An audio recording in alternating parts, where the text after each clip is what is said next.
मी जिल्हा परिषदेचा सदस्य होतो आणि एक स्मशानभूमीच्या कामाचं भूमिपूजन करायला नारळ फोडत होतो साहेब.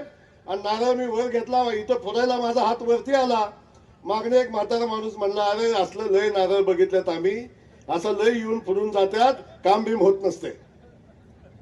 साहेब त्या दिवशी या जयकुमार गोरेनं निर्णय घेतला, माझ्या खटावमानच्या मातीतल्या प्रत्येक आमदाराचा जोपर्यंत फुटलेल्या नारळावर विश्वास बसत नाही तोपर्यंत नारळाला जयकुमार गोरे हात लावणार नाही. साहेब आज तागात कधी नारळ फोडला नाही, आज तागात फोडला नाही.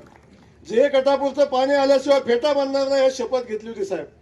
पहिलं उरमोडीचं पाणी आणलं आणि जे कटापूरचं पाणी आणल्याशिवाय मी फेटा बांधणार नाही डोक्याला.